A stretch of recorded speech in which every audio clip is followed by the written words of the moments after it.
people see over Linda? She's the tall girl in the front.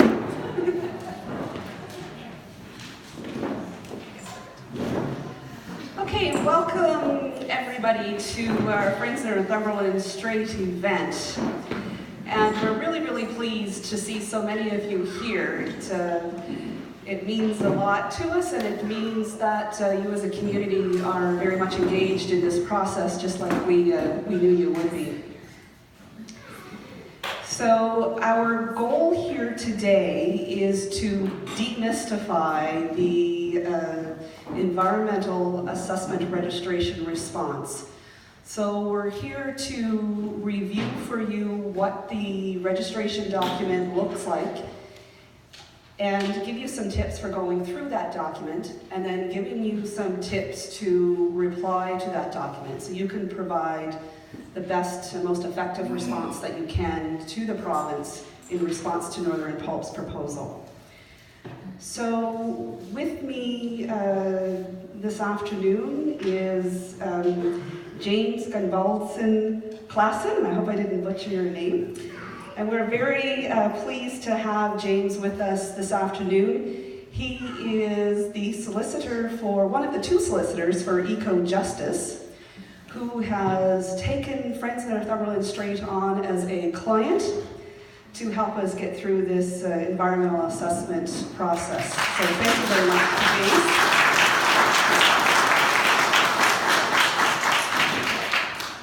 And his co-counsel for this project is Sarah McDonald, but she's not able to be with us here this afternoon. And I'll leave the opportunity for James to give more information about Ecojustice when he's at the microphone. So our hope, again, along with giving you the information, is the ask that you spread this information around to your friends and neighbors and other community members so that they are informed as well. And please invite everyone that you meet to respond to the proposal, because it is very, very important. So just to give you an overview of what we're doing, I will be giving a presentation about the document itself. James then will be giving a presentation on tips and advice in responding to the document. Then we will have a question and answer period, so you'll have the opportunity to ask any questions you may have about this topic. Then I will introduce some key issues that we want you to consider. And then we're going to have you break out into tables, which you obviously have done that yourselves, and get started on the EA response document. And then we'll have a short wrap-up period where we're going to ask that you make sure before you go that you sign up, setting out your name and contact information and the topic that you think, or the topics that you think that you are able to add value to in a presentation. Because although we have, through Ecojustice, they've arranged various experts to respond to the various topics in the EA itself, there are some gaps, maybe some local knowledge gaps that we would like to fill in. So please be sure to do that, and we'll be able to use you as a resource person, perhaps, as we go along. That's the goal. So, to get started here then with the... Oh, thank you very much. Yes. So Linda just reminded me to let you know that tomorrow morning is our goal to have the information that we're presenting here this afternoon on Friends of Northumberland Strait website, right? So there will be our PowerPoint presentation and a tip sheet that people can refer to and that you can refer people to. Hand out right there. Is that one? Oh. We need a wireless world here. So we've handed out some of these sheets as well. You should have them on your table. So it sets out what the minister must decide when considering the environmental assessment proposal. So be sure to take those home with you. But again, this document will be available on our website sometime tomorrow.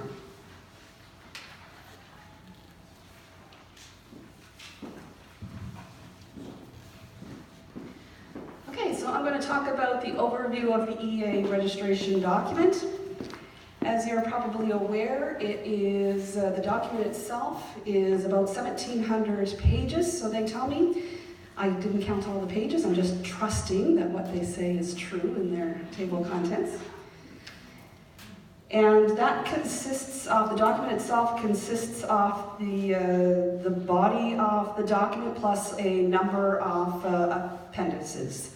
So studies or other documents that Northern Pulp is relying on and quoting in their document.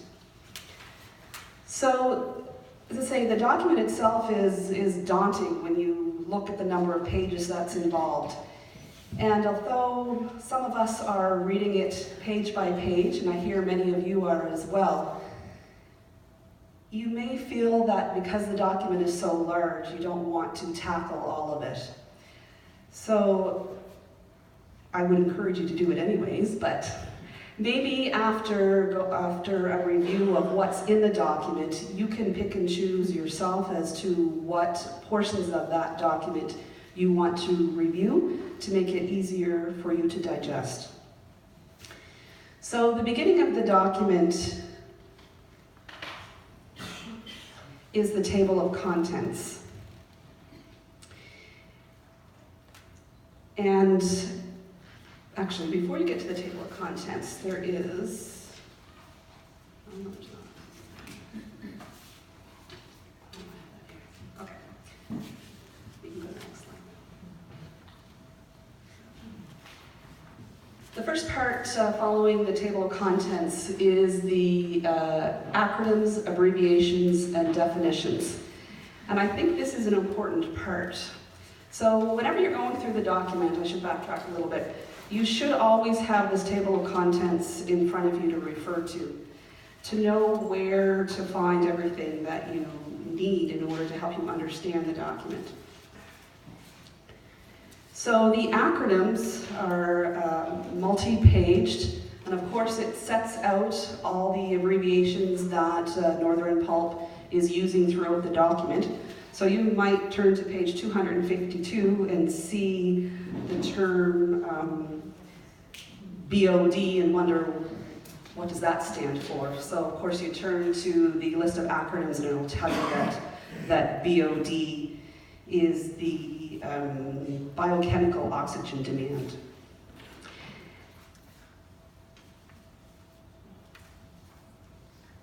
The next section is the definitions. So once you see the acronym BOD and realize what it stands for, you may say, well, what does that mean? So again, you have another multi-page section that defines all of those terms that you'll be reading about in the document. Again, it's a very, very important piece of the document because you need to understand what each of those words actually mean in relation to this project itself. Sometimes it's very, very specific. The executive summary is next, and that is a 3-page document. That's just a brief summary of what the report states and what their conclusions are in a very, very brief format. And also significant to note that in all of the valued environmental components, they found no significant residual environmental effects predicted. Makes us all feel better, doesn't it?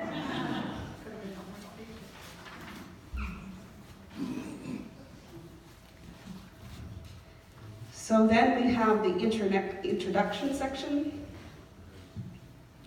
And I think this is an important piece to read. It sets out the project information, the proponent information, which is information about Northern Pulp, the purpose and need for the undertaking, and the report organization. So a lot of this we may already know, but it's good to have as a refresher.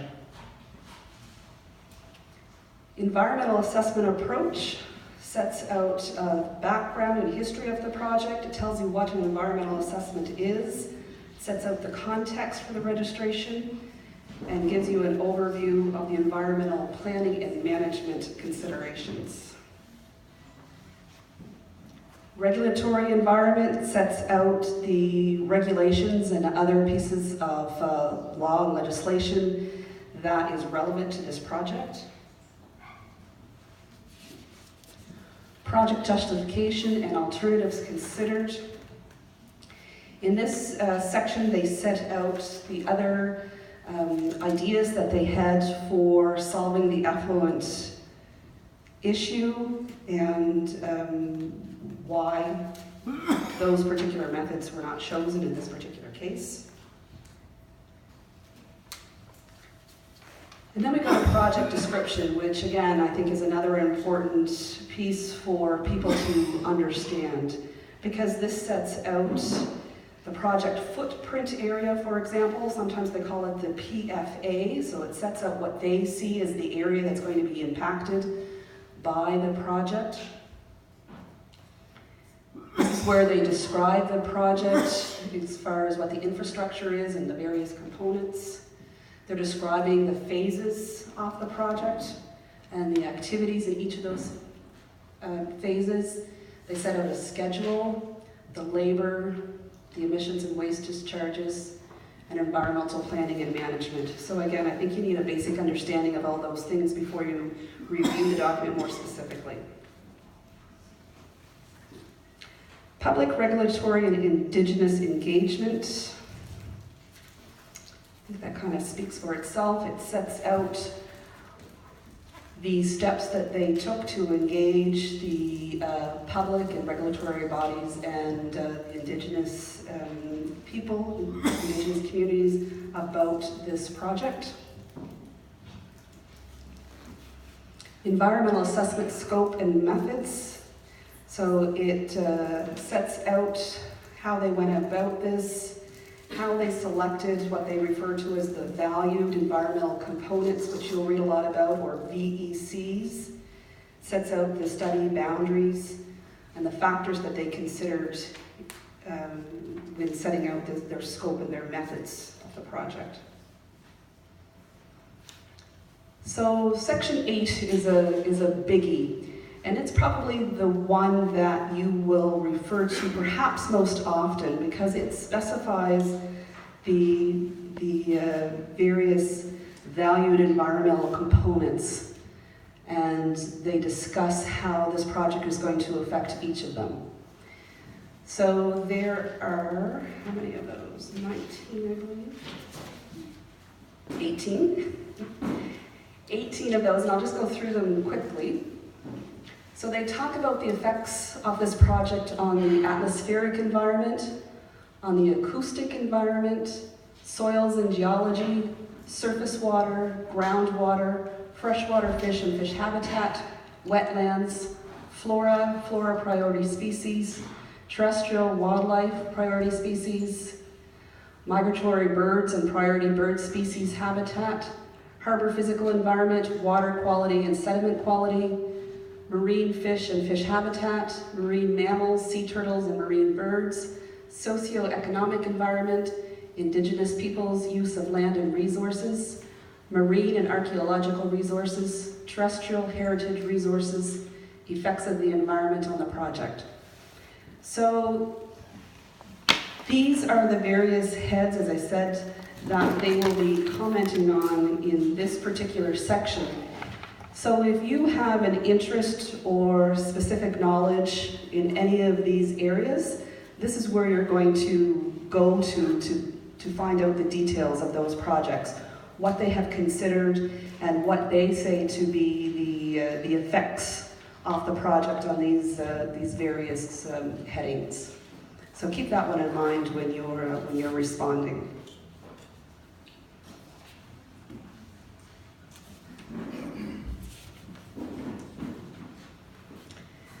The next big one is human health evaluation.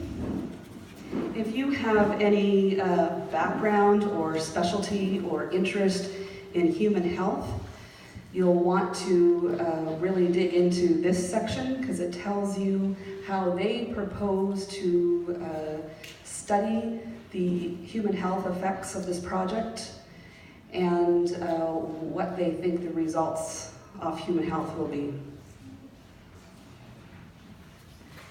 In this section, they talk about the potential for accidents during the construction and operation and decommissioning of the project.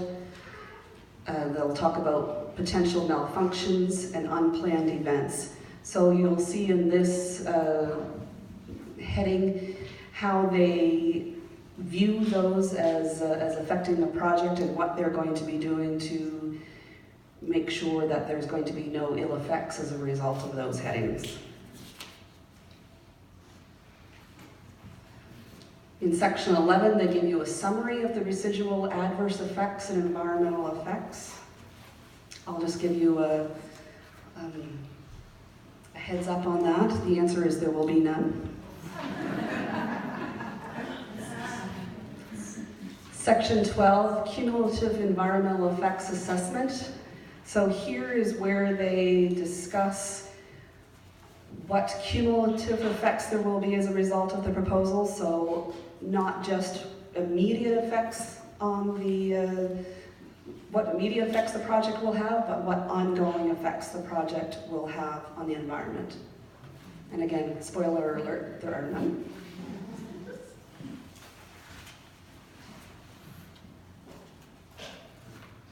And then number 13 is follow-up and monitoring summary. In this section, they talk about how they are going to study the various effects once the pipe is in the water, what they're going to do to follow up on what their predictions have been and whether or not those predictions have come true or not. And then they have the assessment summary and conclusion. Speaks for itself, I think. And then number 15 is just the cited references on that. So that's it for the document itself, so the 600 and some odd pages there. But the rest of the document, as I said, consists of appendices. And there's the list of the appendices. So again, depending on what your interest is and what your expertise may be, you'll want to review the relevant appendices for more information on those specific topics. But I think some of the ones that you'll want to delve into more specifically are the ones listed as E1, E2, and E3, which is the receiving water study, which they originally did for Pictou Harbour, the receiving water study that they did for Caribou Harbour, and then a response to questions that had developed. But as I said, there are a lot of documents that are there that you'll want to review, but there's nothing to say that you have to review each and every one of them in detail. Go through that list and find the ones that apply to what you're responding to.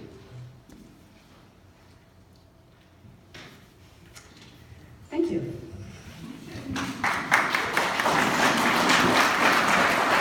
I'll turn it over to James now. He's going to be speaking about the tips side of things.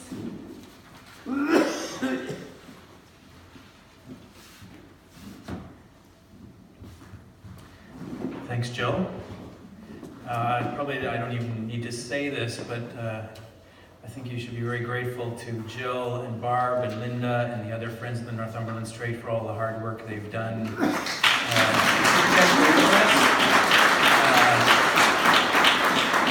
I'm quite astounded at the volume that they put out and the quality of their work, and it's been a real pleasure to work with them. So, we're not done yet by any means, but it's been really marvelous.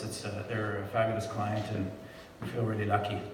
They were our first client with opening the Halifax office, so we chose well, and we hope they think the same. Absolutely. And that extends also to the many other community members we've met over the time we've started to work on this project, or in relation to this project with you all. So it's been a pleasure and an honor to meet you all.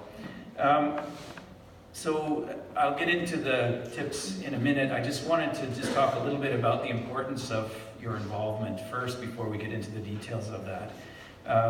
It's, in our view, extremely important that you provide comments. You live here, you know this place, you know the land and the sea. You've lived by long experience, you've lived it, it's part of you, and you are part of it. You see the massive document that the consultants from Northern Pulp have created.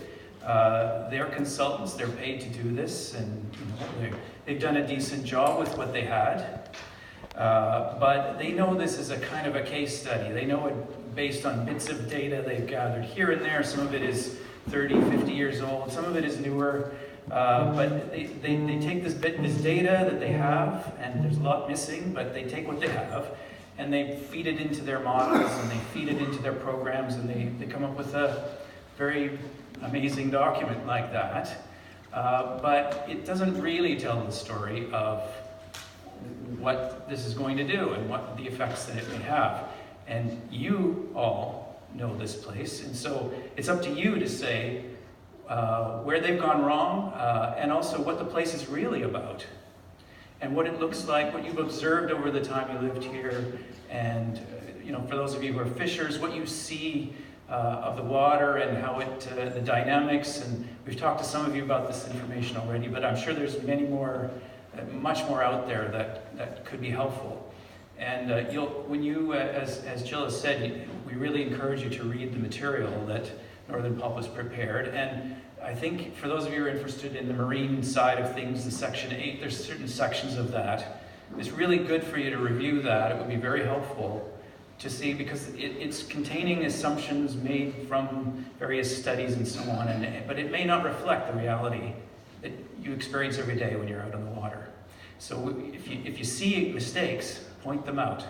Factual errors, assumptions that just don't carry through, or are overextended to the whole area when it really only applies to a tiny portion of it. Like all of those things that I wouldn't know that, and certainly the consultants working for Northern Pulp don't know that, but you know that. And so the only way for the minister to know that is if you tell them.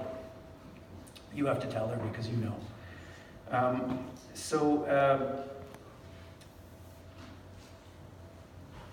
Just to underscore, please take the opportunity, limited though it is, to comment, because it's very important and it could be crucial.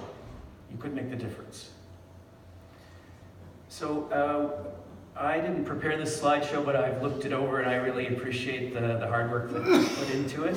And so why don't we go through that? What Barb and Jill and Linda have prepared is a 10-step guide to give you some pointers as to how to go about providing your comments so that they're meaningful and that they're helpful and that they can be easily digested by the decision makers. So what will happen here is that these comments will all go into Nova Scotia Environment. There's a team that will be tasked to review them and to sift through and pull out the things that they believe are important and that the minister should know, and they'll feed that into some kind of memo for the minister. That's how I'm imagining this is going to go. So it really needs to, the important stuff really needs to be flagged so that it will end up there and the minister will ultimately know about it. So if we could go, pardon me? You can go ahead, I'll just, if that's okay, yeah.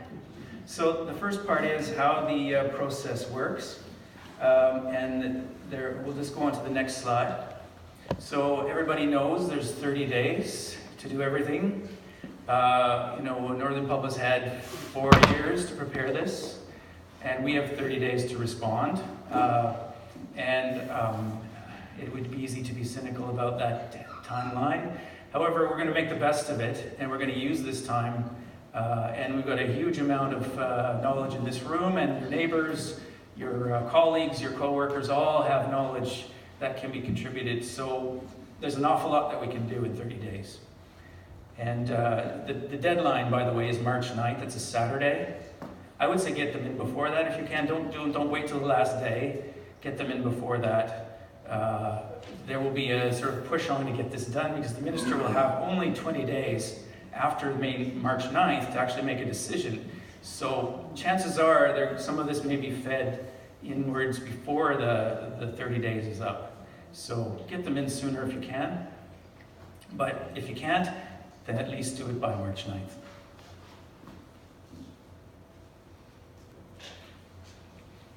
So the next slide is legal. We're obviously working within the context of the Environment Act of Nova Scotia. We're talking here today about the provincial environmental assessment process. This is the one that's actually going on right now. And you may have heard as well, many people, including Ecojustice and Friends of the Northumberland Strait, have called for a federal environmental assessment. And that's a different process than this. So it's possible that both could go on at the same time, or at least one after the other. But right now, we're going to mainly talk about the provincial process, because that's the one, the 30-day deadline is in the provincial process. There's a timeline for comments within the federal process as well. We can touch on that later, but the 30 days is the provincial one. So the minister has to ultimately decide, to simplify the language a little bit, is this project going to cause negative effects on the environment that can't be remedied by some kind of mitigation measure?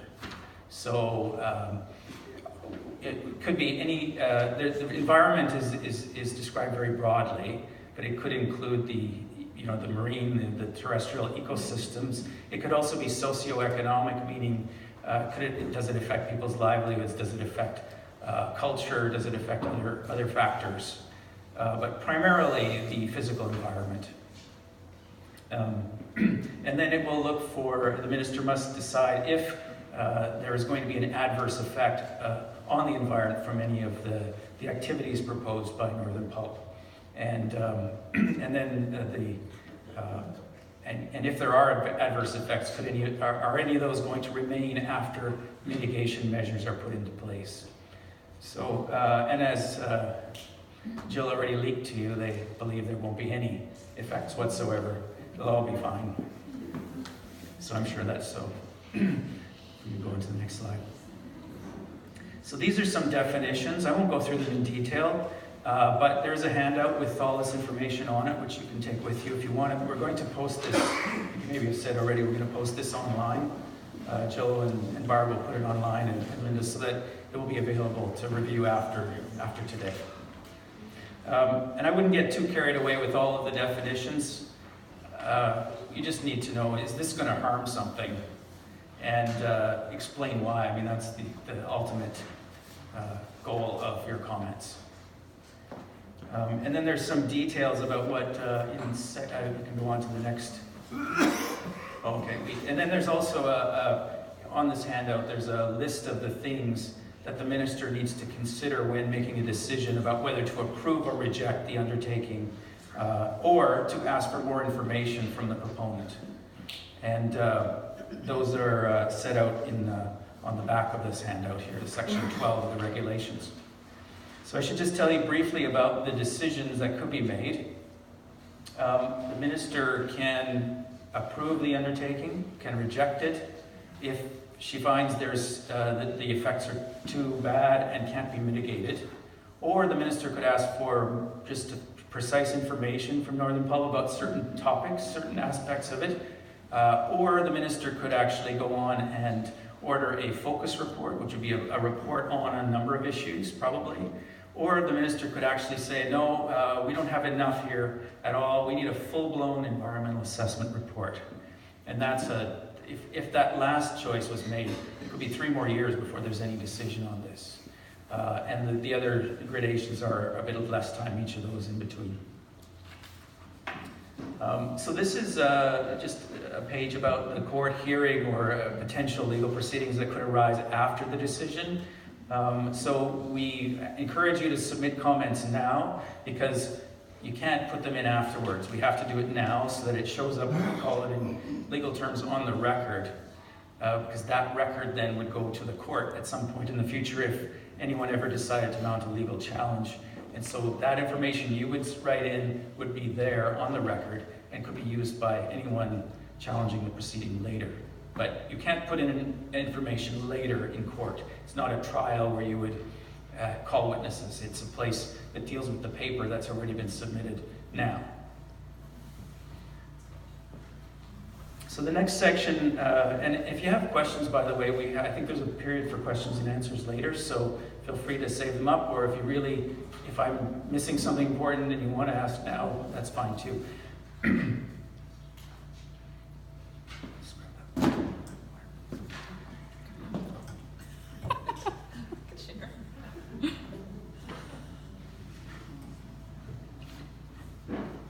So here's some tips as to just preparing your comments.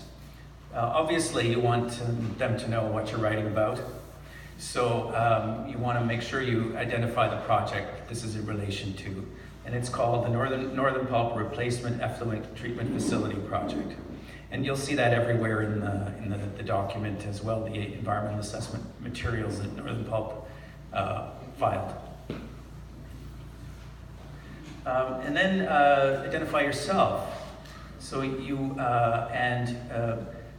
there's some details there about all the things you might say. It's good to introduce yourself to whoever is going to be reading your comments. So they want to know why you can say what you're saying. What basis for that is there? Why would they want to believe you? So if, for example, you fished here for 30 years, so you're going to know something about the currents and about the fish that are in the strait. And so they're going to take that seriously, or they ought to anyway. And maybe it's a mistake if they don't. So you would want to make sure that you give the authority for why you can say what you're saying and why you should be believed.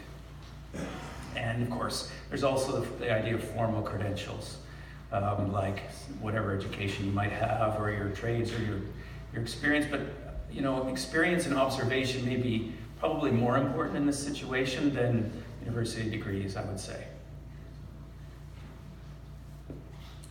I would say to identify what's most important in your submission and focus your submission on that. Don't use the shotgun approach. Don't try to cover everything that makes you mad. I would say pick the things that are important that will probably make a difference. So focus in on, and it's easier to read something that's organized. So you have, I got 3 things to say. 1, and then you go through them. That's a lawyer trick. So you set out what you're going to say, and then you say it, and then you remind the people that you just said it. So it's a kind of a pattern, but it's easily predictable, easily understood by a person hearing it for the first time. And it's the same with writing something. Organize your submission, focus on what's important, and stick to the really important things that are important, most important.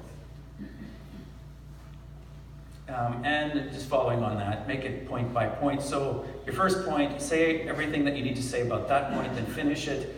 Have a heading for the second point, then say everything you need to say about that, and then finish that in the third point. So don't mix them together, keep them separate if you can, and then so that it's just easier to understand what you're saying.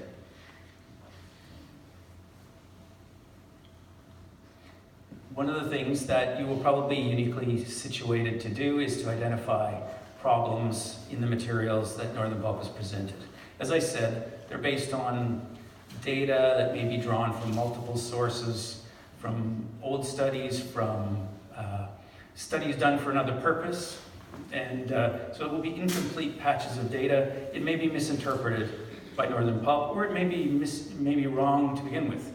And so you may know that the ice actually goes out at a certain time and not at a certain time. I'm not just using that as a hypothetical example. I don't know if Northern Pulp got that right or not, but you would know if they got it right.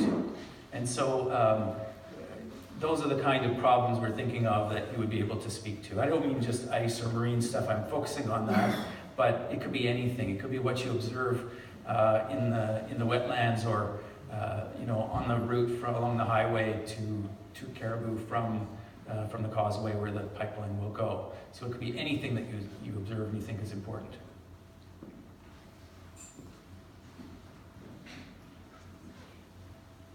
So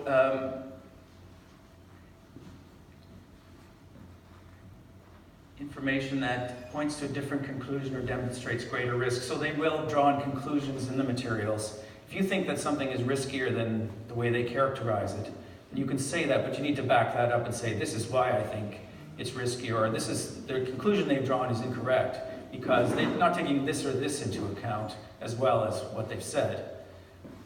So it might be completely wrong, what you think, or it might be right based on the information they use, but it's not taking everything into account. And when you add that second factor in, suddenly it's a whole different picture. And so that might be a way to describe it as well, if you think that that's an accurate way to do it. Another way is that there may be studies or other kinds of information out there that you're aware of through your particular occupation, or just your reading or your understanding of the area that is not available or was never taken into account by Northern Pulp's consultants. So if you have a study or a report or something that comes from the government, especially that says something quite different, show it to them. Say, this is, your own scientists have said this, so why are they telling us this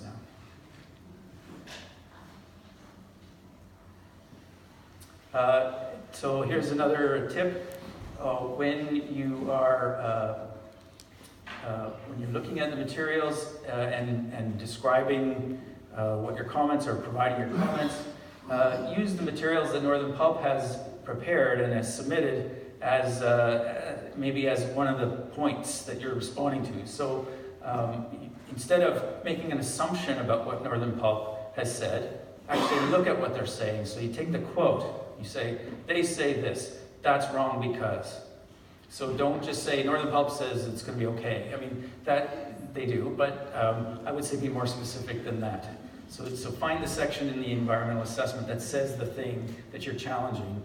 Put that in there and say, this is what they say, this is wrong, this is what's wrong about that, and this is how I know that that's wrong. Again, keep your submission factual where you can. Don't make assumptions yourself. I think that there's a lot of assumptions in the Northern Pulp materials, and be careful about using them yourself. Try to keep it grounded in reality and in the actual information that you know to be true. And so you want to keep it accurate and be as precisely accurate as you can. It's not useful to provide stuff that you maybe heard somewhere. It's better to stick to what you know yourself. And as we were talking about before about scientific studies, if you are referring to them, cite them, or at least write in the description of what it is and the date and the author and what the title of the document was. And if you know the journal or the publication in which it appeared, write that in there too, so that whoever's reviewing it can find that. Better yet, provide a copy if you have it, so that there's no escape, there's no confusion as to what you're referring to. And try to keep it simple. So we try to avoid long quotes from the documents. You can try to summarize it, but cite the original document. And then maybe if you need a quote, put it into appendix or in a footnote down below, so that the clarity stays as to what you're trying to say. And again, this is tricky because most of us aren't scientists, probably some of you are, but there's an awful lot of studies on pulp mill effluents and marine ecotoxicology and ocean dynamics and all kinds of things that could be interesting and useful in this exercise. Some of them will be out of date, some of them won't be, so it's hard to know, maybe as a layperson, what will be, what is still current and what isn't. But if you cite that, I would say cite the study. If you can somehow check to see if there's something more recent that refers to that study. Sometimes you can tell if what the body of science still thinks about that earlier report, if it's still good science or not. That's a harder one to do, but if you can do that, you get a gold star. Photographs are really good. If you have observed particular conditions particular kinds of wildlife. If you've been out in the water and you've seen whales regularly at this point, or tuna, or whatever whatever species that you have found in the strait, and you've got pictures, so much the better. It shows that, just backs up what you're saying. So, don't blast pictures in there. I'd say pick the important ones, but if it's really illustrating what you want to say, better than you could describe it, that would be great. And we have, in one of our submissions we're preparing, we have some pictures of ice that one of the fishers provided to us, and it's worth 1,000 words. It really shows the kind of issues that arise with ice in the strait. You can describe it in words, but it's much harder to really show what might happen. And then at the end of it, you are going to draw conclusions. So you summarize your argument again. As I said, your introduction will set out what you're going to say, then the body of it will say what you're saying on each point, and at the end you summarize it again and say, this is what I just told you. And keep that short, of course, and don't repeat yourself too much, but sometimes it's a way of, you can use that conclusion to recast what you said and explain it in a slightly different angle to help emphasize the point that you're trying to make. And if you can, and it's important to do so, take a look at this sheet that we handed out, and if you can tie it to one of these points and say, this is why I'm providing it to you, because section 12F or 12C of the regulations says you have to consider this, then point that out in your submission, and that way the minister will know they're going to have to look at it, because this is a thing that the minister must consider before she makes her decision. And as I said, the bottom line is, are there going to be adverse or significant effects? And are they going to last? It's one thing to say there's going to be impacts that are from the construction. They'll be bad enough, I think, but they will eventually dissipate. But just having that pipe there for however long it's going to be operating and having that effluent continually discharging, what will that do? And so, and I know you're not scientists, but some of you fish there, you might have a good idea what could happen. And again, at the end, you want to tell the minister what you want her to do with your comment, why it's important, and what she should do, which choice she should make because of what you're providing to her. So as I gave you the outline of the different things she can order at the end of this process, and again, they're set out on, actually they're not already. Did we put them in here somewhere, I thought? Oh. Okay, good. All right, thanks. So the handout will show you the different things that she can order. I won't go through all that again. So, and one of the things that you can comment on, as well as the main things the minister must decide, is what do you think about the process that they have imposed here? Has that been fair? Do you feel like 30 days is enough? Do you feel like you should have had more time? You should have had a public information session from the Northern Pulp consultants on the new proposal. Should you have had that? Those are kinds of things you can also comment on. And I mean, we're here and we're turned out to do this, but it would have been nice to have more time. And that's an awful lot of stuff to digest. 1,700 pages of pretty dense material in a very short period of time, but we'll do our best. And make sure you get them in before March 9th. Sooner the better, I think. But try to do it for sure. Give yourself some time to think about it. Make sure you write your thing, maybe sleep on it for a day or two, look at it again, get someone else to read it over, check for your spelling and make sure that it makes sense, and then send it in. And Friends has offered to review submissions if somebody wants a second opinion on it. They will do that. I don't know how you're going to have time to do that. Anyway, that's a great offer. Way to go. Pardon me? Right. So, and as Linda says, if you are okay with it, we'll post your submission, or the Friends will post it on their website. And that way other people will see what you've written, and then they won't say the same thing. Because at the moment we don't really know what each other is going to say, and it's very hard to coordinate all that.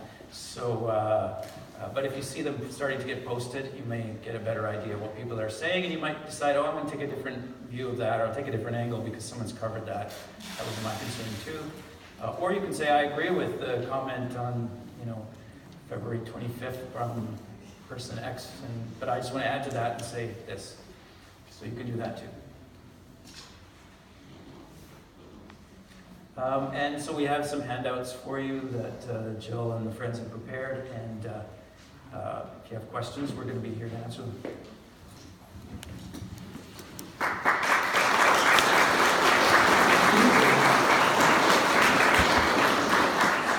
Thank you so much, James. Just to clarify that we're hoping to resource people who will review your EA responses or give you some help if you need it. I don't think I can commit to reading any more on this, but maybe if you have a friend or a neighbor or someone who is used to writing, maybe a teacher or a former journalist or someone like that, maybe you can seek those people out to review your submission for you before you send it in, just to make sure that you're clear in what you're saying. Something else that I thought I'd point out to you is that on the Nova Scotia Environment website, they do have this handy-dandy guide, a Citizen's Guide to Environmental Assessment. So you can find that on the website itself, and that's quite a lengthy document that also provides some information that hopefully you'll find useful. So before we get onto the question and answer side of things, I'd just like to point out some of the major flaws in the document that struck some of us as we were reviewing it. You may or may not be aware that the document states that Northern Pulp doesn't know, or they haven't disclosed what will be in the effluent.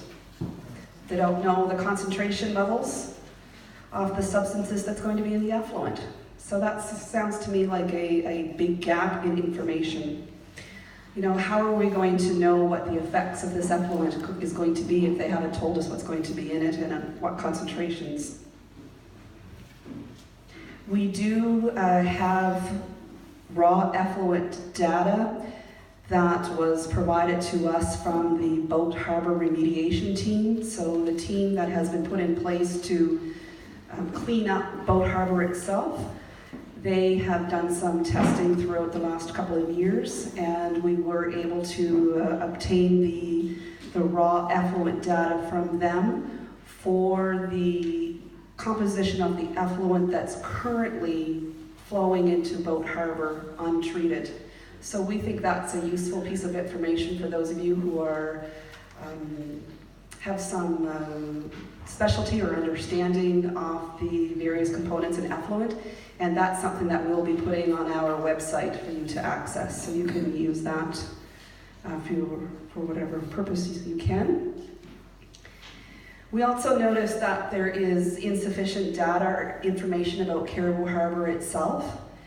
They've used data from Pictou Harbor. As you know, that their first proposed route for the pipe was to extend it out into Pictou Harbor, and they did some studies based on that proposed route. And it seems like they used a lot of the same data when they are putting together their proposal for the Caribou Harbor route. And we don't think that's appropriate. They also have insufficient survey information for the marine portion of the pipe. They said something about a blockade, or I don't know. Something prevented them from getting that information, so that's not there. They don't have information about the long-term effects for Caribou Harbor itself if the pipe is built. And we have questioned whether they have sufficient information about ice scour, the feasibility of burying the pipe in the harbor. And as I pointed out earlier, Northern Pulp's monitoring and follow-up plans mean that the effects of the effluent may not be known and may not be addressed, or it may not be fixed for many years after the pipe is in the strait. So certainly their proposal, in our opinion, is putting the strait at risk for a very long time. So those are just some initial observations that we had made when we were going through the document. So now we will have questions and answers. So if you have questions about this proposal and the submission requirements, feel free to either stand and ask your question from where you are, or we have a microphone set up over there. You're welcome to use that as well, and we'll do our best to answer your questions. Dave? Yeah, I have a question. Federal government is supposed to institute new regulations governing pulp mill effluent. They're not supposed to come online until 2020. How does that imminent new set of regulation standards affect this environmental assessment? Well, Joe could answer this as well as I could, but we know that they're revisiting the pulp and paper effluent regulations. They've as much as said they're not really protective enough of ecosystems in which pulp mill effluent is discharged. By they, I mean Environment Canada has said that. And so obviously once they come online, those regulations, Northern Pulp will have to comply with the new standard. But we hope to say, well, it's not enough to simply meet the current regulation. It actually doesn't protect it enough. We're acknowledging that it's insufficient because we're tightening the standard, even though it's going to come in for a little while. So I think that's important, and it's a good point, and it's something we hope to make something of as well. Can I say something with that? Sean Fraser had mentioned that any new regulations that are going to go forward are not going to allow Northern Pulp to be grandfathered in. They would have to meet these standards. But a concern I would have over that is when we look at Northern Pulp needing a new precipitator, that was decided like around 2010 or whatever, and they were allowed 4 years to absolutely fumigate us while they were working towards compliance. So even though we are going to get new regulations for this, a big concern I would think would be the fact of how long are they going to allow Northern Pulp to work towards compliance. And there is quite a long phase-in period for some of these new regulations. I think, for example, municipal wastewater regulations, there's a long phase-in period of almost a decade for some municipalities to meet those. So I hope they don't do the same thing with pulp and paper effluent, but it could be that it'll take a while for them to actually get up to the lower their discharges to the standard that the new regulations will require. It's a bit of a question mark. So, but I hope you're right that it won't be grandfathered, so they don't all they're held to is the old standard. I hope that's not so.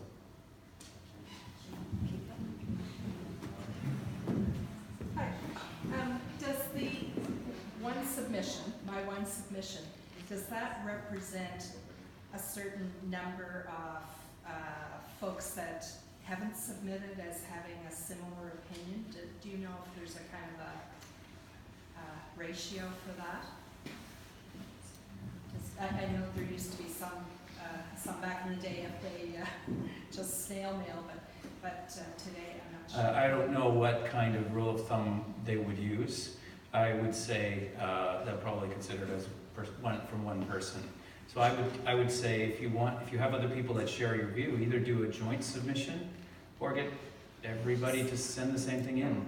Yeah, I'm going to encourage some anyway. Without doing it as a form letter, I think that diminishes it a little bit if everybody sends exactly the same text in. But it might be useful to get whoever you feel agrees with you, get a bunch of signatures on there and send it in by mail, and it will represent a large group. And if it's a large group signing on, it would obviously signify that there's likely more people that share that opinion besides the signatories.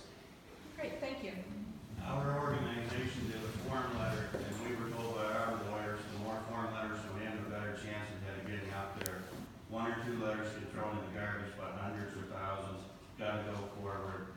So we had lawyer hours, our fishermen were all given them.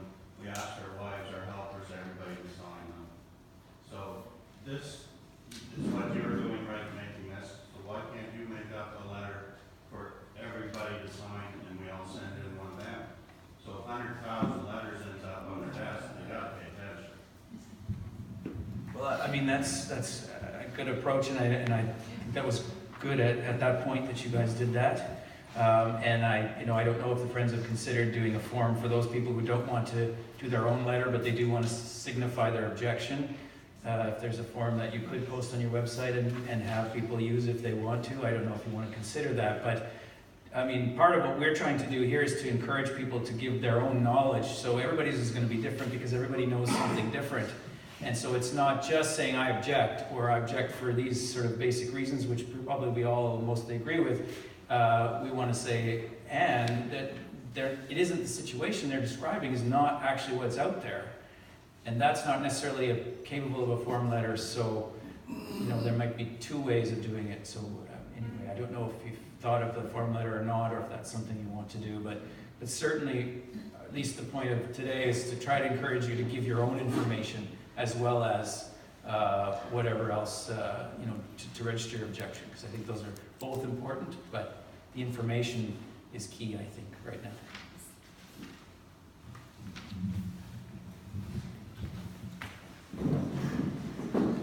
Just one question I have, I just want to make sure I have this straight in my mind, because I've tried to read as much as I can, but it's a bit overwhelming. The pipe's going across the causeway above ground, beside the road, then underground out to the harbor, and then underground in the ocean. Is there anything in the document that says how deeply it has to be buried underground? I know in the ocean, I think they said 3 feet. This is just from memory, so it may be something else, but I understood it's 3 meters deep, so the trench, where it is buried, at least on land, it's going to be on the shoulder of the 106, I think. At least that's the proposal. It's very, it's sketched in. It's not a detailed construction drawing by any means, but they're going to dig a trench along the side of the road in the soft shoulder, and then 3 meters deep. The pipe itself is 1 meter, so that would mean 2 meters of fill on top of it. Just another question I forgot to. One thing I was going to write about was not the history of the pipe leaks, but is there any, I didn't see anything about a monitoring system in the document, or different monitoring by ground or under the ocean. I think this is where the handy dandy table of contents come into play. So there is a section listed in the table of contents called monitoring and follow-up, if my memory serves me correctly. So that would be the place where you would go for that information. And I think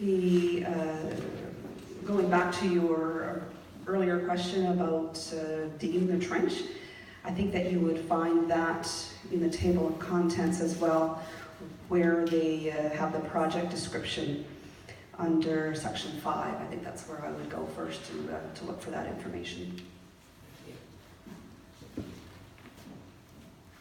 One of the things I wanted to add is that, in fact, the windows are crucially important. There's a ton of information in there, so that if you're looking, for instance, a monitor, I would go to the addendums just to be absolutely certain that they don't have that in there. Because if you actually use consultants, and it's all those consultants papers that are in the addendums, as opposed to the project itself. I have one housekeeping. If you mail it, it's supposed to arrive before the 9th. I don't know the answer to that question, but we can post that when we put this up online as to when, if it's just postmarked by the 9th or whether it's actually has to be received by the 9th. I don't know what their rule is. I would say to play it safe, get it in there so it is there by the 9th rather than take the chance that just postmark is enough. When we made a submission already, and we actually contacted the office there and said, can we submit it electronically? So we submitted it by using a file sharing, like a Dropbox, so that kind of program. So we just sent them the link and then they uploaded it. So it just saves you a bit of time if you're using the mail. You can do it that way instead. If it's a big submission, it's easier to send it electronically than mailing it. Is there an obligation for them to notify a recipient, like that they've received our submission? I don't know if there's an obligation. We did receive an acknowledgement of ours, so we had asked specifically for that. So you may want to include that in your submission, say, please acknowledge receipt of my submission.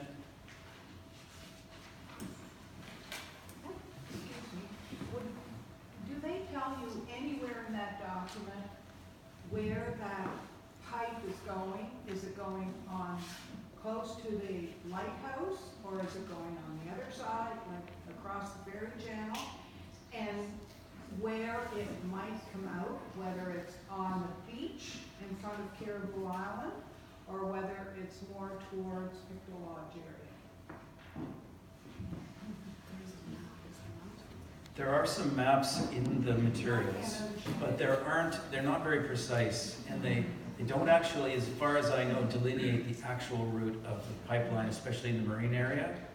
So I think it is to be determined, basically, as to where that's going to go. And I know that, I mean, part of that is dredge, so I assume you can't put it there. So it would have to be in the undisturbed part of, some part of the side running parallel with the ferry channel, but not part of the dredged area. So To the west of the bridge. yeah, I think to the west. Any other questions? Terry? Yeah, I have a couple. One, during the original process, as they were doing their open houses, they presented materials at a few different places. So a large number of people went and got the information based on the flow point being in Pictou Harbor. Their submission is now out in Caribou Harbor, so there's a lot of people that would have attended those information sessions that have gotten basically the wrong information. Is that something that can be brought up in, like, as far as when it comes to consultation about how they kind of does bait and switch? Yes. and that's a good point, and we've thought of that too. And but that can be part of your submission. I wanted to see a public information session. We were consulted on the wrong project, so well, especially where please consult us on the one you're actually doing. But I mean, I think that's an important point for everybody, and I know that those sessions were well attended. So I expect they would have been again if they had another set. And due to their 47 million liter effluent leak, they were put on Canada's environmental offenders list. What ramifications come with that? Like, is there anything federally or provincially that matters? I don't know the answer to that question. I suspect it wouldn't prevent them from getting approvals. And thinking in terms of allowing them to have approvals, every year that they've been operating, they've missed something with their industrial approval, whether it's been that 47 million liter pipe leak before this present approval, whether it's been stack tests. They had the fly ash leak earlier this year. They just had another leak that's still under investigation. So at what point, like, how much can you bring up, other than the facts of what's going on, the credibility of their submission, when they're supposed to be meeting certain criteria anyway with their industrial approval, and they're not. And now they're saying that all this is credible, and they're going to do it. Like, so, is there a way to address the credibility of the problem? Well, all of those things are things you could include in your submission. Like, I think those are all very valid points. And frankly, to me, that increases the risk of the project if it's not enforced or monitored carefully or afterwards. So even if it's approved, whatever the conditions may be that are imposed on the project, if they're not enforced, then it's a even riskier project than it would have been if they had been enforced. So to me, that should be a factor in terms of approving it at all. If we all know it's not going to be enforced after the fact, then it's hard to walk your dog out of the middle of the water there, too, because that seems to be their monitoring system for weeks. yeah. What else? Sorry, I worked in action last night, so I'm a little scattered.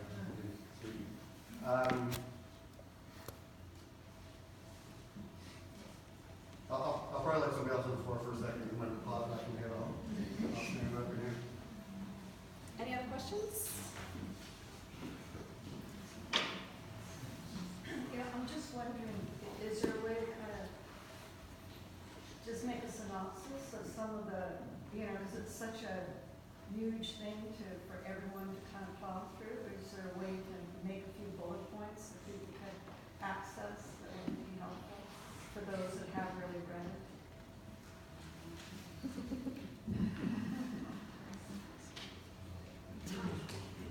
time is a major factor, and so, I mean, if we're spending our time making synopsis and we're not actually writing the submission we have to make, and it's a perfectly valid thing, and I wish we had enough time to do everything, but I'm not sure that we're gonna be able to get to that. Plus, our impression may not be the same as yours, so you may know things that are wrong with it that we don't know. And so I don't wanna just leave you with our impression and that that's gonna carry the day. You need to actually, we would hope you would look at it as well, because you'll be able to see and understand things that we don't know. And so collectively, we'll be better off than if you just rely on us to tell you what's wrong with it, because we have some ideas, but you'll have more. If people do have points they want to make that feel would be good for other people to include in their letters, feel free, of course, to put them on the Kingdale Facebook page. And not just for the idea of making sure that you can share or pick up your ideas, but there's usually a discussion on everything that follows. So sometimes somebody might have a concern, and it might get debunked that actually this is covered. So it might weed it out, or it might be something where somebody goes, yeah, further to that, and they're able to kind of expand upon the point you bring up. So that's a good spot. And I think time is something that you can add to your submission. I think James spoke about this earlier. We're all struggling with a 30-day deadline. That's not very long for any of us. And as much as we've tried to stay on top of the issues over the last year and then some, and we tried to be as prepared as we could for this environmental assessment project being registered, there's just such the volume of material. And I think that is something that's very valid to raise when you're putting in your submission. David, you had a question? I have a suggestion of people who are kind of scared about the format of the submission. And address this gentleman's concern over here about volumes, the volume issue, and being able to submit a group form letter. I think a combination of both is possible, so that if you have a group to focus on a form letter that will include most or all of the issues with which we are concerned about. And then oftentimes what they do, there's a space attached to that form letter for individual comments. Now, that's one idea.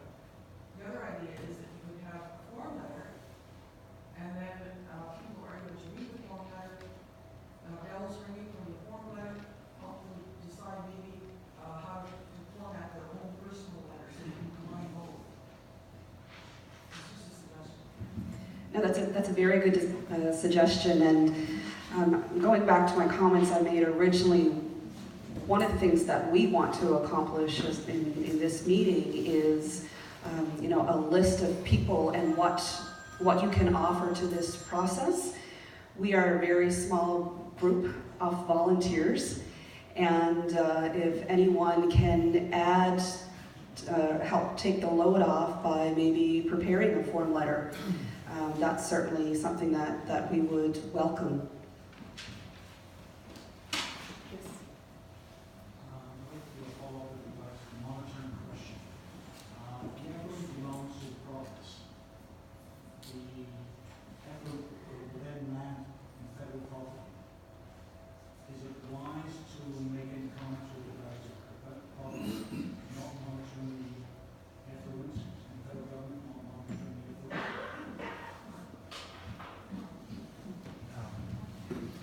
I think both levels of government have responsibilities here, and they should be stepping up and making sure that is, assuming this goes ahead, that it is safe. I would say it's a legitimate comment that we should see monitoring from both levels of government on the effluent. I mean, it has the potential to be harmful, and we need to be sure if it's ever going to happen that it isn't harmful. But obviously we have our concerns about that. How do you make poison not poison?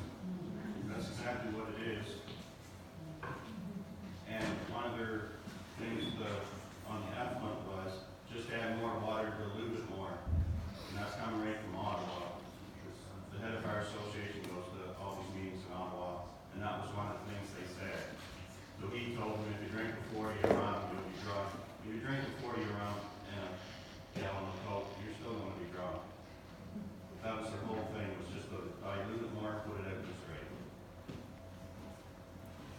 was a question way in the back there, and I'm gonna come back to David after that. I'm sorry.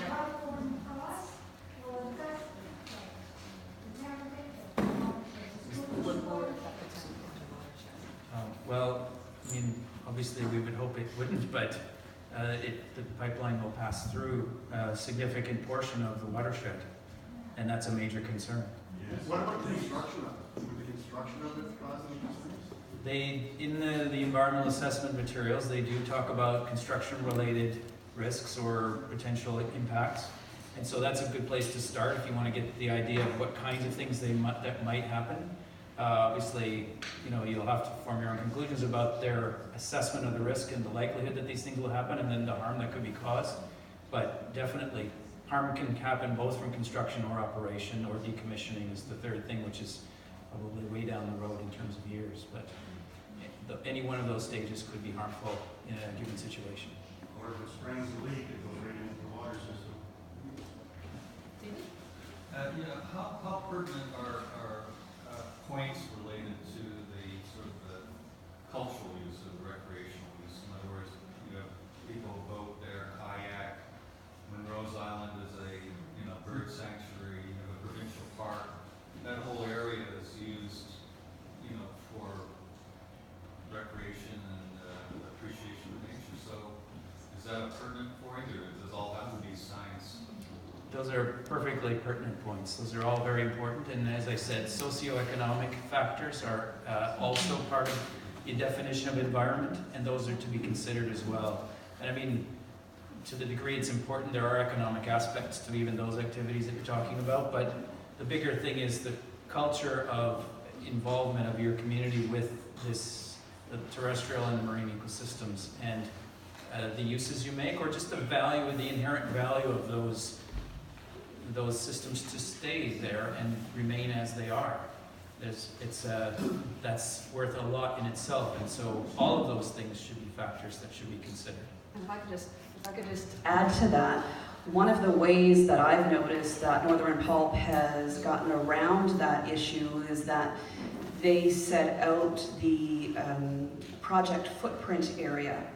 And so they've limited their study to a certain small area around the pipe and the outfall.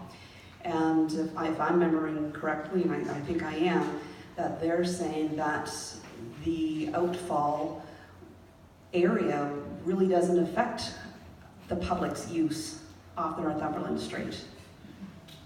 So, you should look at the table of contents again to find the discussion on that point, and keep that in mind when you're reviewing that and making your comments. Do you believe that to be true in your experience?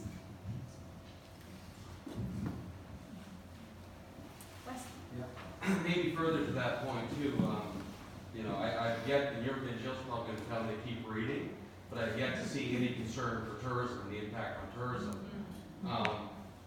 And a lot of what we sell in tourism is a bit subjective and it's a bit fluffy and not real hard facts. Might the best route for somebody with a concern for tourism be the request for the focus report? Is that the best factual route to take? Absolutely. Absolutely, that would be a good thing to ask for. If you felt that what your main concern was not being addressed, and in my comments, I wasn't meaning to understate the value of tourism or the contribution and the significance of that to this area, because I know it's a very big part of things. So forgive me for not mentioning it, but that's certainly a big part of it, and it should be discussed in your comments. And you and people that are in businesses like yours should very much step forward and make comments on those issues, because you know what that's going to do, and you know how it's going to be impacted. Can I just clarify one thing for a second? You asked if that meant people should ask for a focus report. It's spelled out, and you'll see it when we post this, but the focus report is a shorter and less in-depth report. So if you want the most in-depth report, it would be the environmental assessment report. And you could tie in it's this, and this issue. But the environmental assessment report could be because there is a lot of missing information and these issues haven't been addressed. addressed on page 1650 or something. And also, that's a key point there. It's called an environmental assessment report. It's not just like an environmental assessment. Like the term environmental assessment report is key when you're requesting that. That makes the law. So it basically gives it the guts of like class 2 environmental assessment. And we know the problems isn't going to change from class 1 to class 2. So requesting that is the only way you can get that kind of body of work done within the class 1. The full-blown environmental assessment would be like in a review from a panel or from the minister would be a 2 to 3 year process. It's much longer than what we're in right now, which is 50 days essentially. Yeah, for my other point there. Currently, as I mentioned about when it came to some of the issues that Pulp had recently, one of them was the recent pipe leak. The pictures that came from the remediation work from that were very similar to the ones we had in 2014. They spent over 2 weeks sopping up what they got there. When you ask anybody from the Department of the Environment how much has spilled, they're still saying we can't talk about it because it's under investigation. A decision based on whether Northern Pulp is going to go forward with this can be made by the department before they release the information, or make a decision, or any penalties or any consequences that come from this leak. A big issue I have with this whole thing is the process. This is putting like the cart in front of a horse. Like, is there anything that can be done to even if they only want to do like just a class 1 and not extend it, to delay their making a decision, like even taking that 20-day window that they have until after this investigation is done?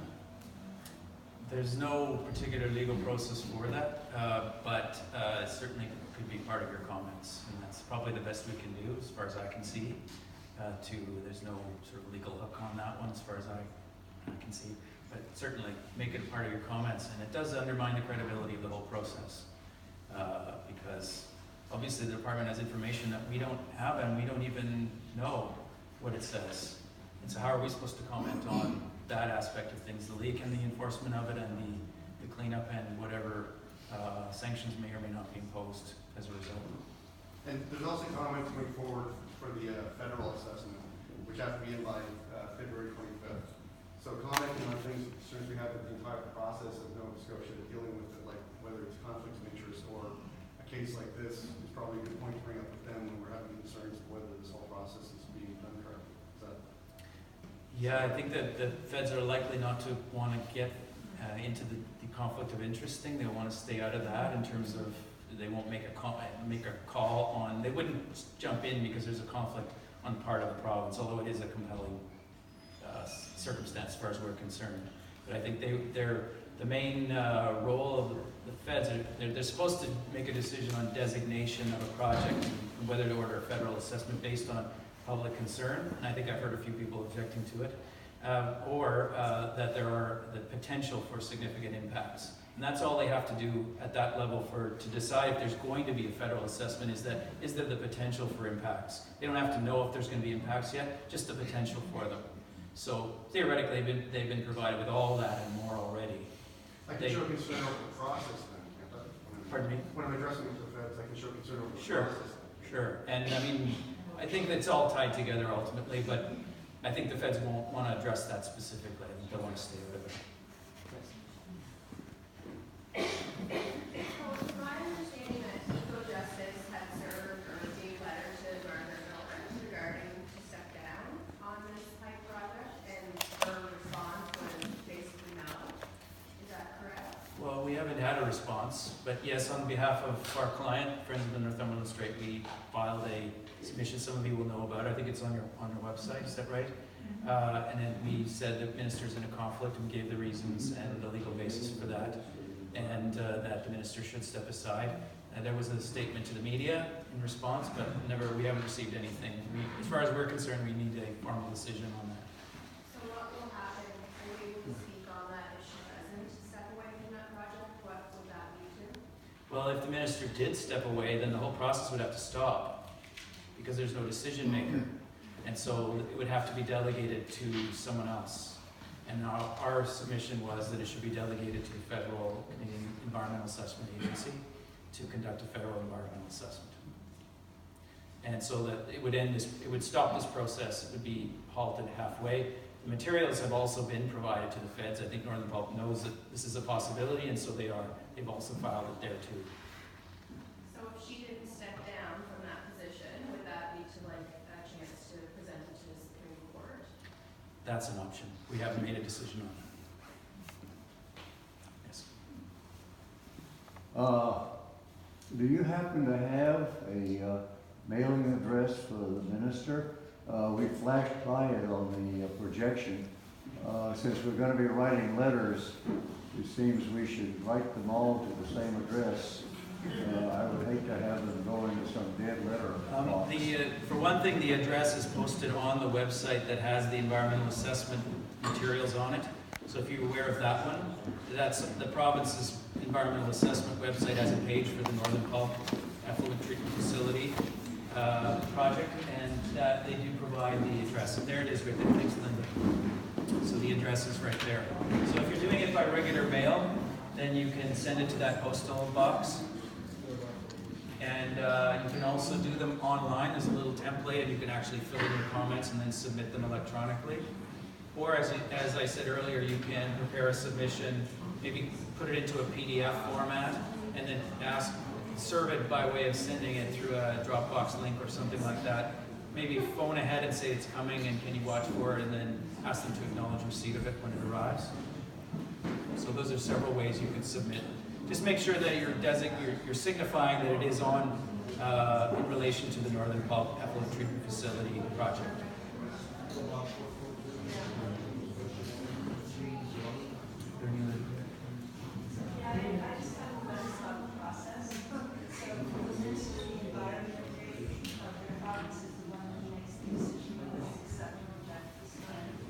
That's correct. The Minister of Environment, yes. And if she accepts this plan, is there still a chance of getting a federal assessment that would override that, or does that end the process? There's still a chance that it could still happen. And if the federal minister doesn't permit the project to go ahead, then there's a mess for sure, but I think it couldn't go ahead at that point until that was clarified. So it would be a very difficult situation for both levels of government, but it could happen, and if that were so, it could stop the project. If the federal minister had designated it as a project, and then after that process was completed, decided that she couldn't approve the project, then that would stop it. If the province says okay, but the feds say no, is there any amount of work that Northern Pulp's allowed to do at that point? I think that if the feds said no, that would have to stop at the point at which they said no, but it could happen in between. I think, Terry, do you mean if the Fed said no to Sorry, the designation? If they said that they wanted to do their own federal assessment, but the province has said that yes, we're approving the project. I was wondering if being that it's on their property or anything like that, with their approval by the province, if they're allowed to do anything. I should clarify my answer there, because I said that the work could continue until the feds stopped it. But actually, if the federal government designates this as a project before the work starts, then it can't start. But if it started already, they're not likely to designate, because they usually have to. It has to be done before the thing starts. So it's a matter of timing. It's quite important that the decision is made very soon by the feds. I know we covered this off a little bit, but just a question about format. Given the fact that this is such a big document and that you might identify, like as you say, 3 points that you want to make, is it something that when you submit the letter, can you just be very brief, and will it still be substantial? In other words, can you identify part of the Northern Pulp assessment, say, where they don't know the quality of the effluent, and identify that as a point to say, according to that paragraph, we don't know what the effluent is, therefore I feel that this is a problem. And, go like that, just identify very succinct points in a very short, letter, and still have it qualify as a substantial sort of. Yeah, I don't think, it doesn't matter how voluminous it is. It just has to be clear as to what you're saying and what you want. And so you might say that X information is missing. It's crucial. The minister can't make a decision because how can you know what the impact is unless you know this information? And if so, the minister must require this information before she can make a decision and so issue an information request, or it needs a focus report, or it needs a full-blown environmental assessment because this information is so central to the whole thing. There can be no decision made without this factoring into the whole picture. And since we don't know this, the whole thing is really a fiction until we know that. So it depends on the significance of the information that you think is missing. But it could be very short. I don't think you need to be wordy to be effective, that's for sure. It might be the opposite.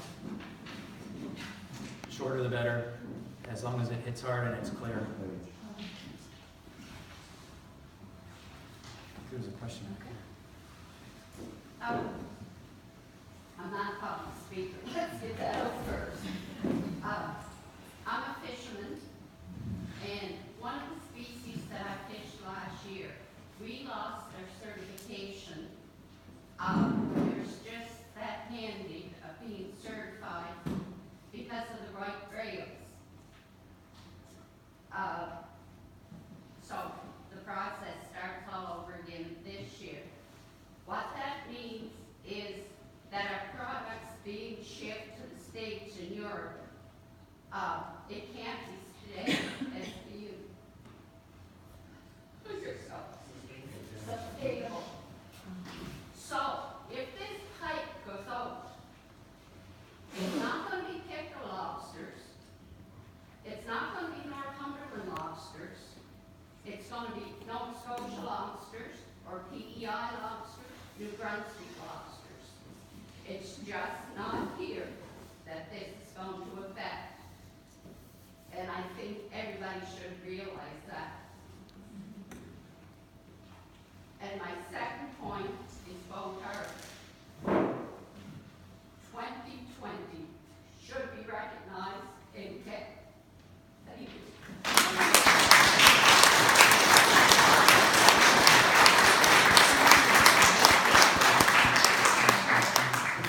Yeah. Thank you for both of those points, and I think it's important that you do submit to the province exactly what you had said, the concerns about the certification and the wide-ranging effect that it will have, not just on its caribou lobster, but beyond. So that's exactly what needs to be said to the province. Northern Pulp also made an announcement to us that after 100 yards, the FON in the strait disappears. Completely gone. How can they make an exception like that? Shouldn't it be this going into the letter too, like we write? That's a fact that's not been identified. Well, this is more of a personal opinion about that one. But it's pretty hard to believe that, and some of it is much smaller, it's within 2 meters of the diffuser that it's all gone or whatever. I mean, maybe the models tell them that, but maybe the models are wrong. Or maybe the data that they put into the model is wrong, or maybe it's just not credible and they're going to have to think their model again because there's a problem. When you continually pump something into a body of water, it's going to accumulate, it can't just disappear. And I mean, that's just common sense. But that's what we're kind of up against, because the science is saying exactly what you're saying. And so we have to show that that simply can't be. And whatever information you have that can help is what we need. And of course, we have scientists looking at it as well, not just us, but other groups have scientists that they have looking at these problems, and we'll be providing some information from that perspective. But I think for what you can do is, Well, I can't prove it. well, but you know something about the strait. You know how fast the water moves there, probably, right? You know what directions it moves, and that perhaps it's not as simple as it's painted in the materials. Maybe it doesn't just go one way and then the other. Maybe it stagnates. Maybe it goes this way. Maybe it depends on the storms and the wind. Pardon me? I see the whales that was going up the strait that just floated over the sea, and the next guy came back in for 2 weeks. He go over. See, that's exactly the kind of information we want. So I hope that you will provide that. Because it shows that this is not a one-way flow. I mean, you're not the first person that said it, but you illustrate it very nicely with a specific example, right? And so that is the kind of basic factual observation that we need them to know about. That it is not a one-way flow. It's not just going and disappearing. It's actually going to come back again and then go out and then come back again. And that's what tides do, I think. Well, there's a better example. When they built the bridge, traps all the way on the other side of Pickle Island, and I've talked to a lot of fishermen about this. Our traps were not covered in silt, and that came from where they were digging the holes for the bridge. And I've only talked to ones on this side. I haven't asked ones when the tide was rising. But the natives on the landing have also told me this. I've asked fishermen from Pickle Island all the way up along the shore, as far down as Lismore. Their traps were just like you took them out in the plowed field, carried around them, and picked them up. They were dust and dirt. Can you sort of think back and think of the dates? I'm not asking you to do that here, but when you're thinking about what you might say, I mean, that shows what that suspended solids will carry, and that they don't just disappear, they go somewhere. And so whether they end up in Caribou or they end up somewhere at the eastern end or wherever they go, how long did it take to get from the bridge to where they ended up in your traps? And went from how long from the construction did that happen? How long did it keep happening? That kind of information tells them something they don't know yet. They don't know how the tide, they don't know how those currents go. It was just a year they were building. Right, but for the whole year? The whole Like, lobster season. How long? Was it 2 weeks after they started Just digging? 2 months, man, Yeah. down here fishing lobsters. But our traps they were just grime on them. You had to throw the bait away the next day. But that tells you how that water is flowing, right? And it tells you how quickly or not quickly that's going to leave the strait. And I mean, it's still going somewhere even when it leaves the strait. It's just dispersing, but it's not going away. And that was also a one bill, that's not like continually pumping something out there. And I can't stress enough how important your local knowledge is in this whole process.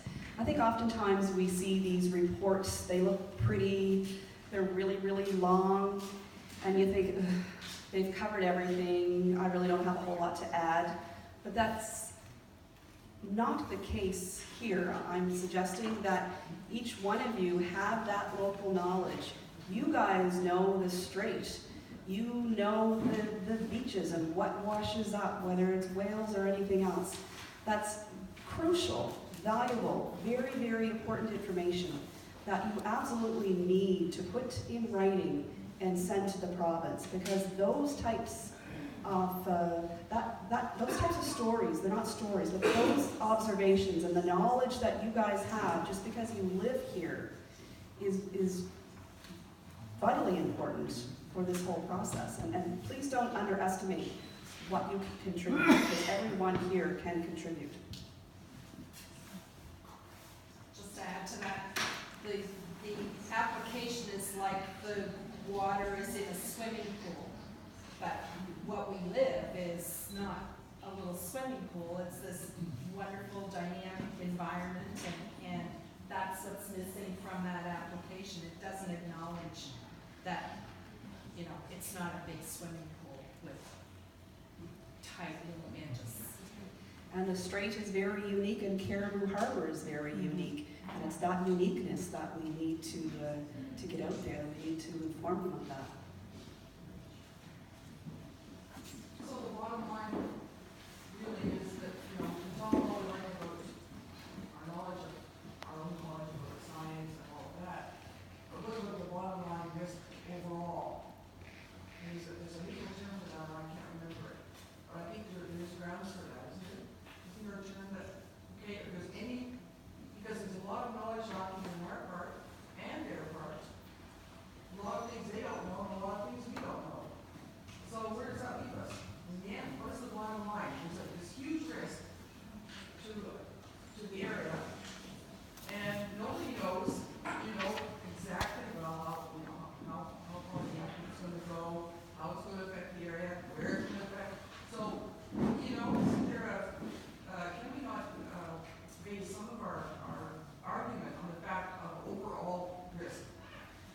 a legal principle called the precautionary principle, which you may have heard of, which means that if there's, even though there's not absolute scientific certainty about something being harmful, if there's a serious chance or a risk that it is harmful, that shouldn't stop preventing that thing from happening.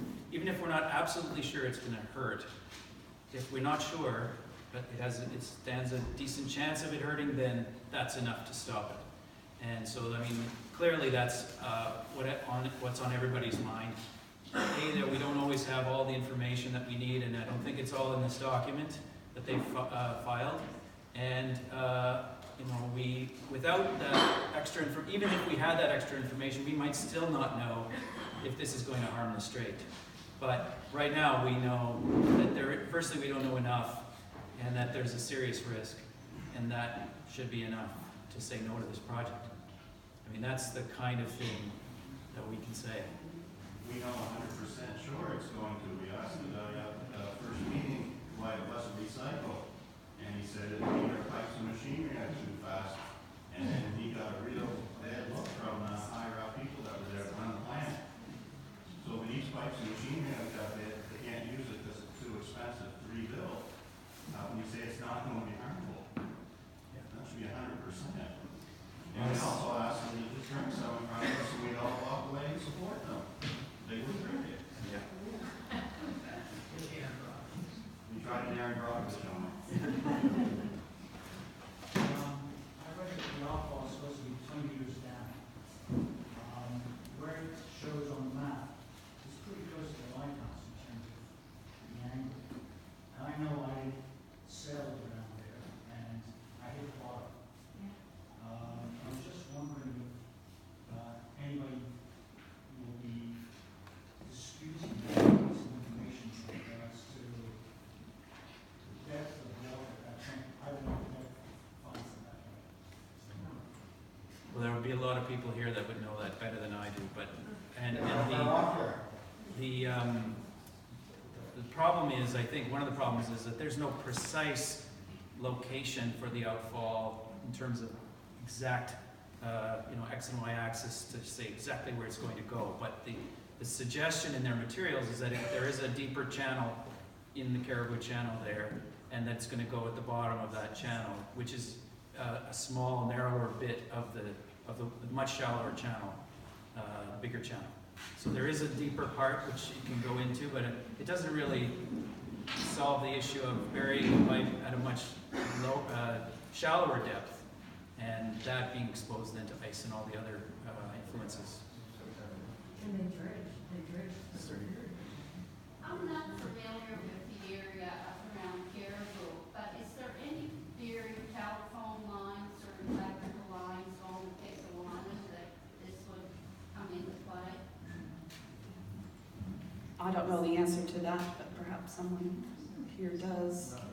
There's one going to PEI, but the question is, there one going to Pictou Island? Don't think so.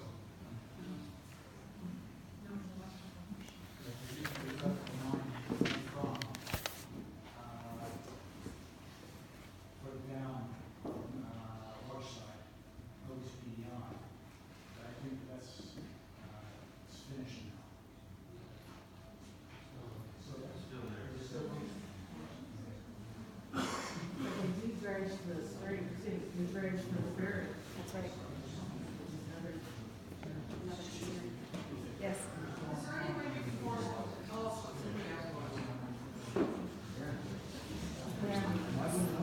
The Colonel's secret. You can write to them and ask. Secret recipe. I don't think you can force them, but the minister can. And so the minute that's why we say in the comments, if you think that that's crucial, put that in your comment and say, we need to know the exact details of the effluent and how you think you're going to achieve those constituents with the facility you're proposing, because we haven't seen either yet. We haven't seen a detailed, some kind of report that shows that this is achievable, and also what's in it. That you say that there are assumptions as to what's going to be in it, but there's nothing that actually says that's what it's going to be. It's just an assumption, and it's presented as an assumption.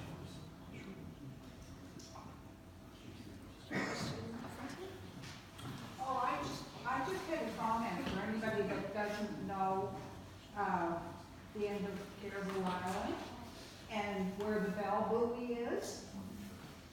At low tide, you can walk to the bell buoy. So I don't know where they're going to put the pipe there.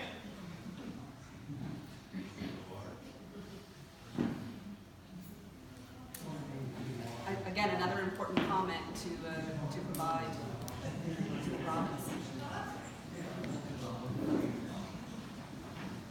I want to make a comment about all these pieces of missing information. And some of what we see in the document is that, oh, this will be dealt with, by permit, we'll decide this later. And I think it would be helpful if people are raising problems like there's no information on the effluent content, and there's no information on this or that, or the other thing, to say clearly that you don't want to see this project approved before that information is gotten, made public and evaluated. So you try to cut off the minister's answer to say, oh, we'll deal with that all later. That's really part of the plan. It seems to me in reading it. So I think you say, we need this information before there's any approval, and that's why if you agree that there needs to be full environmental assessment before you ask that. But try to close that door. Good point.